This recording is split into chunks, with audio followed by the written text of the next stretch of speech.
Hi, I'm Teddy Downey, Executive Editor here at the Capital Forum.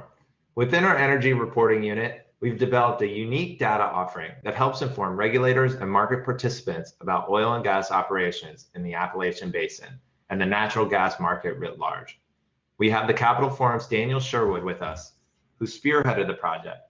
Right now, he's showing the major tabs in which we've organized the tens of millions of data points Upstream tracks.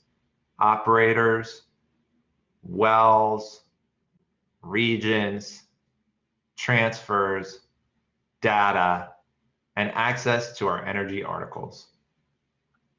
Within each tab are subtabs filled with information populated from dozens of sources and updated as they're available.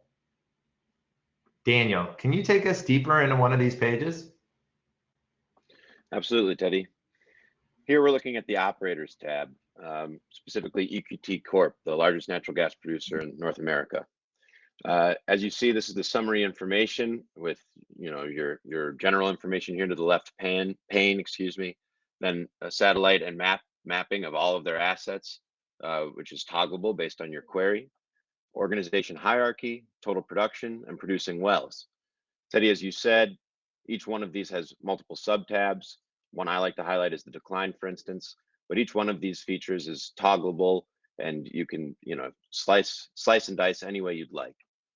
One of the reasons of many that we wanted to build this though, Teddy, is because a lot of the other data offerers don't do a very good job of tracking the contemporary events and historical events that have informed the business operations of this region. As you can see from the organization hierarchy of EQT here, they have a long history with many different entities that would otherwise not get captured in an analysis using other types of data products. The benefit of that work shows how we track, in this instance, liabilities that would otherwise be lost, where this one subsidiary of EQT has this many name variations, as well as different types of corporate restructurings and name changes that would otherwise not be captured.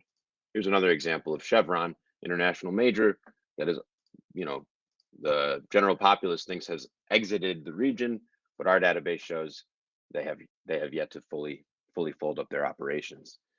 Now you can see the work pay off here in our Operators tab, and this ownership information is just one of many features within our platform that we've built over the last 3 years. Thanks, Daniel. Can you tell us more about the actual building of the platform and who's behind this incredible work? Absolutely. So there's really two components here.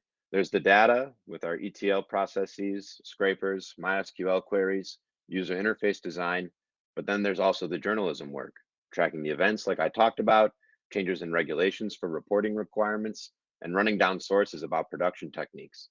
I mean, we get information that's otherwise not available and integrate it in our platform as soon as we can. On the data side, we have a team of both Matt Probst and Kirk Barden to thank. Matt Probst is literally the man behind designing MapQuest, and he's been able to apply those skills and be able to get, for instance, something like this, like down to the coordinates of right now we're looking at the most prolific well in the history of the Appalachian Basin, right now operated by Repsol, or here the most prolific well pad. This is a fracking well, and Matt has enabled our platform to be able to zoom in on this, and we can watch month to month different changes or drilling programs. Then on the regulation and environmental side, we bring our expertise. I come from the Environmental Protection Agency's Criminal Enforcement Division, worked in private intel, and then our Steve Horn, the total bulldog investigative reporter. And it allows us to dive deeper in ways that other platforms would not. And you can do things like figure out specifics of what a county is doing, or which operators are moving their assets, or focusing on different regions. So that tells us a little bit about our team. And I think all this together gives Upstream the edge, being able to understand our shifting landscape and what's going on in one of the most premier natural gas basins in the world. Thanks so much for that walkthrough, Daniel. I'm excited to see what Upstream can deliver our subscribers in terms of insight, in terms of in-depth analysis, and just I'm blown away by what you and the tech team have built. Thank you.